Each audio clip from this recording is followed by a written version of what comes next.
Hoje é comemorado, né, o Dia Internacional da Mulher, né? É um dia que as pessoas reconhecem, né, o valor desse ser criado por Deus, né, que são, né, as mulheres. E Deus, tudo que Ele faz, Deus faz por um propósito. E então nós louvamos a Deus porque nós sabemos que nós estamos aqui para cumprir um propósito do Senhor, né, daquilo que do que Ele planejou. Nós temos um privilégio muito grande, né, que os homens não têm, que é gerar vida, né? Nós temos um útero, nós temos várias mulheres grávidas na nossa igreja, né? E assim, isso é um privilégio que nós temos de gerar, né? De estar ali, né? O nosso corpo, ele é instrumento de Deus por um milagre tão tremendo, tão maravilhoso, né? E eu fiquei pensando, mas eu estava falando que, então, eu quero, né, nesse Dia Internacional da Mulher, que o mundo todo reconhece, né, a importância da mulher. Eu quero parabenizar a todas as mulheres, né, que estão conosco aqui, todas as mulheres da nossa igreja e todas as mulheres que estão sempre conosco aqui. E eu estava meditando, eu falei, Senhor, eu queria falar sobre alguma mulher da Bíblia, né, que tenha sido uma mulher de fé e de oração. Tem muitas, né, fica até difícil você escolher uma. Mas eu queria ler, eu queria falar sobre Ana. Por que eu quero falar sobre Ana? Porque Ana, ela foi uma mulher que ela ousou na oração que ela fez. Ela foi uma mulher ousada.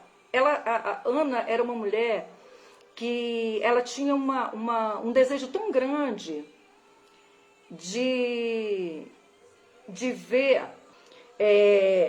ela tinha um desejo tão grande de ser mãe, né? E ela era estéril. E o que acontece?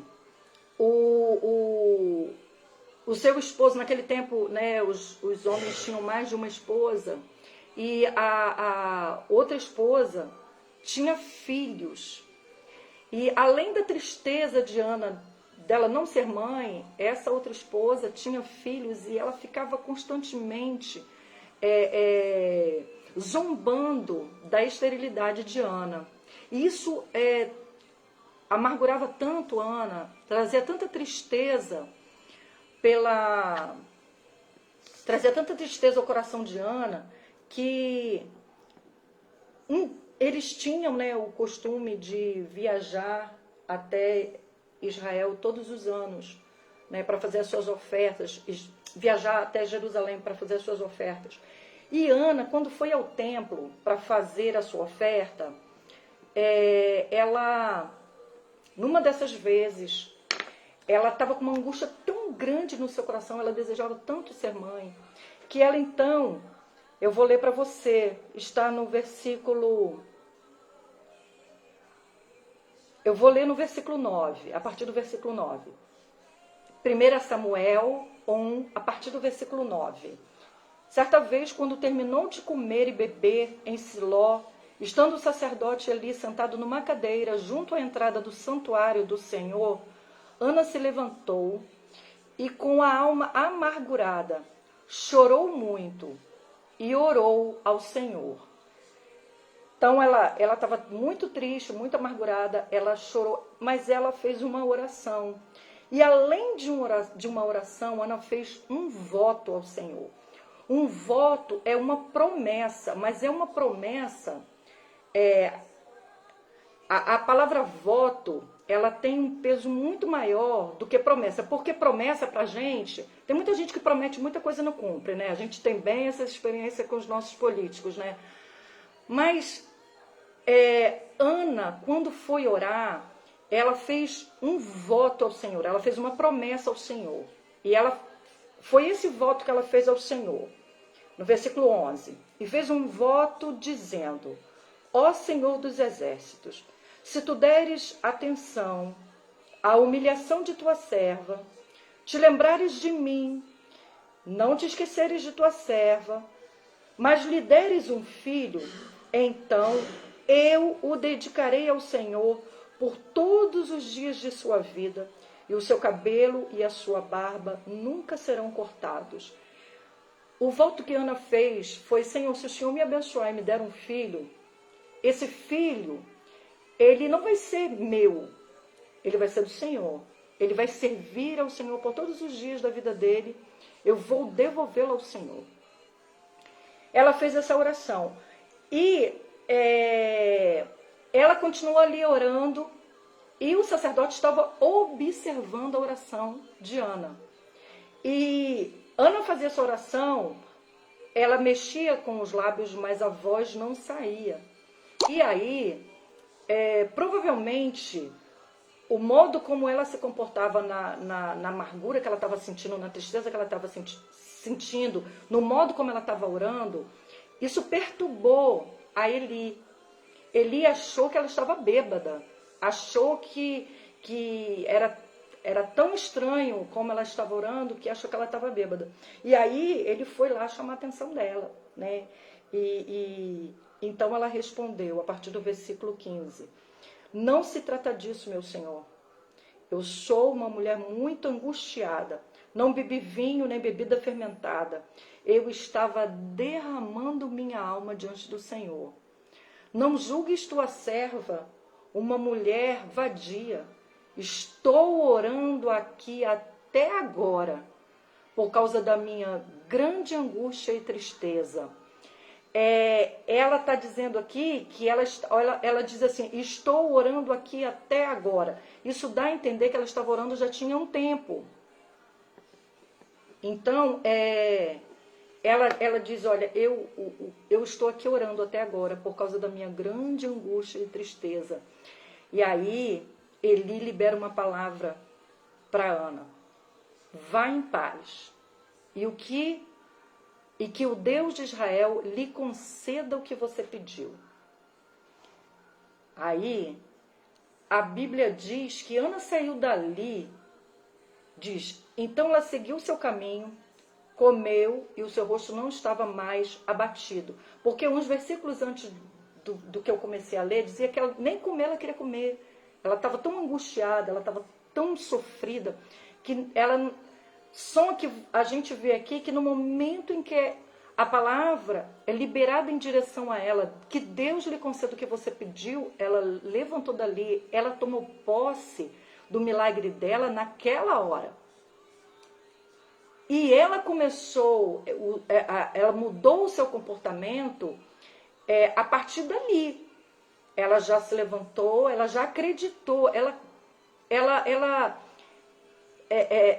vai parecer estranho o que eu vou te falar, mas a partir daquele momento ela já estava grávida, né? Assim, ela tinha certeza disso, vai acontecer, né? Eu vou ficar, porque o comportamento dela mostra o quanto ela estava crendo, porque a partir dali ela já mudou a atitude dela, ela já não estava mais abatida, porque ela tomou posse da vitória dela.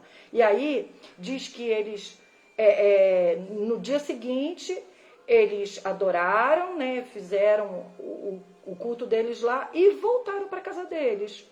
E aí ela engravidou, né? Ela engravidou e no devido tempo ela deu à luz a um filho que se chamou Samuel. Que ela disse, né? Dou esse nome Samuel porque eu o pedi ao Senhor. E então, quando Ana desmamou Samuel, né, quando Samuel já estava numa idade que não precisava mais ser amamentado, não dependia mais dela, ela então cumpriu o seu voto ela voltou na época de voltar, né, naquele tempo que todo ano eles voltavam. Quando ela voltou ao templo, ela já voltou com Samuel. E aí, lá no versículo 26, ela chega para Samuel, para Eli e diz: meu Senhor, juro por tua vida que eu sou a mulher que esteve aqui ao teu lado, orando ao Senhor. Era este menino que eu pedia, e o Senhor concedeu-me o pedido. Por isso agora eu o dedico ao Senhor, por toda a sua vida será dedicada ao Senhor. E ali Ana adorou ao Senhor. E às vezes a gente não entende, né? Ana fez um voto ao Senhor, né? Ela tinha um desejo muito grande de ser mãe. Ela fez essa oração. Ana queria um filho, né? Tudo que ela queria era um filho. A Bíblia diz que depois Deus deu outros filhos a Ana. Mas o voto que Ana tinha feito de devolver aquele filho ao Senhor, e ela cumpriu, podia haver na mente finita de Ana o desejo de ter um filho. Ela fez a oração por um filho, mas sabe, a mente e o conhecimento de Deus, Ana precisava de um filho, Deus precisava de um profeta. Naquele tempo, Israel estava necessitando de um profeta, e Samuel foi um homem de Deus, foi um profeta de Deus tremendo, sabe? Aquele menino tão desejado por aquela mãe, sabe? Que Ana teve que orar e pedir a Deus por ele, sabe? Deus teve que usar uma mulher que decidiu fazer uma oração tão ousada. Senhor, se o Senhor me der, eu vou te devolver. Se ela não faz essa oração, sabe? Se não há aquela dedicação, Israel precisava de profetas, sabe? Às vezes a gente não entende algumas coisas que acontecem, mas eu quero dizer uma coisa para você. As orações que nós fazemos, aquilo que nós falamos com Deus, os votos que nós fazemos, sabe? Deus leva muito a sério. Deus não é como nós, que esquecemos algumas coisas que nós falamos para Ele. Deus, sabe, Deus não esquece. E Deus, Ele, às vezes, vai fazer de uma maneira que a gente não entende. Por que será que Deus permitiu que Ana fosse estéril por tanto tempo? Por que será que Ana diz ali, eu estou orando aqui até agora? Por quê? Porque precisava ver no coração de alguém, de uma mulher, sabe? Um desejo tão grande por um filho, e uma mulher muito decidida a devolver esse filho, a dedicar esse filho ao Senhor, para que Deus pudesse ter um profeta em Israel naquele tempo. Então, às vezes, a gente não entende as coisas como acontecem, a gente não entende como Deus move, mas nós precisamos só uma coisa: nós precisamos nos mover crendo em quem Deus é. E que Deus sempre vai mover as coisas de maneira perfeita, sabe? De maneira que tem que ser movida. E se nós confiarmos no Senhor, a gente sempre vai ver que Deus vai mover o melhor nas nossas vidas. É difícil, às vezes, a gente entender determinadas coisas, né? Eu fico imaginando quanto tempo de amargura, de angústia, né, de sofrimento, para Ana chegar naquele templo daquele jeito que o sacerdote achou que tinha alguma coisa errada com aquela mulher, sabe? Então a gente fica imaginando o que Deus teve que mover, como às vezes o que Deus tem que mover, sabe, no nosso coração, para que Deus consiga cumprir o propósito dele, sabe? Para que algumas necessidades espirituais sejam realizadas, sabe? No nível que às vezes a gente não consegue entender. Talvez a gente, sabe, a nossa visão seja tão pequena. Com certeza a Ana não tinha noção de quem seria aquele menino que ela estava pedindo a Deus, que ela estava devolvendo. Ela com certeza não sabia que profeta tremendo Samuel seria. Que homem de Deus que ele foi, sabe? Usado, ele ouvia Deus, ele foi muito usado mesmo. Então, assim, mesmo que você hoje não consiga entender algumas coisas, sabe? Deixa Deus te mover na oração. E aí eu queria falar agora, assim, bem rapidinho, para as mulheres, sabe? Assim, nós somos como Ana, nós somos mulheres que nós nos entregamos, mulher se entrega, mulher é intensa. É essa palavra que estava faltando, sabe? Nós somos intensas. Seja intensa na oração, sabe? Nós mergulhamos de cabeça, mergulhe de cabeça em Deus, sabe? Mergulhe na fé, creia. Porque são essas coisas que movem. Vocês viram que Ana, na hora que ela recebeu a palavra, na hora ela já mudou. Nada tirava da mente de Ana, na hora que ela saiu do templo, de que ela iria engravidar, sabe? Ela tinha certeza que ela, quando voltasse para casa, que ela se relacionasse com seu esposo, ela iria engravidar. Porque nós somos assim, sabe? Então, assim, deixa Deus te usar, sabe? Não dê ouvidos à voz do inimigo sabe? Porque nós somos aquelas que oramos pelas nossas famílias, pelos esposos, pelos filhos. Não ouça a voz do inimigo, sabe? Os seus filhos são herança do Senhor que Deus te deu, né? Assim como Samuel era uma herança do Senhor, os seus filhos são. Então, sabe, tome posse, não aceite, não ouça a voz do inimigo dizendo que, não dá mais, a situação está muito ruim, o seu filho está perdido. Sabe, tome posse da promessa do Senhor. Tome posse de tudo aquilo que você já falou para Deus, que Deus levou sempre a sério. Os votos que você fez, sabe, tudo que você sempre pediu ao Senhor, as suas orações. Não abra mão, não abra mão. Tome posse da vitória do Senhor para sua casa, para sua família. É você que Deus usa. Irmãos, não estou dizendo que Deus não usa vocês, tá? Os irmãos, os homens. Mas no Dia Internacional da Mulher, eu quero falar assim bem claramente às mulheres. Continue sendo essa guerreira de oração, sabe? Continue sendo essa mulher intensa na sua oração. Porque Deus ouve a sua oração. Deus ouve a sua oração. Amém?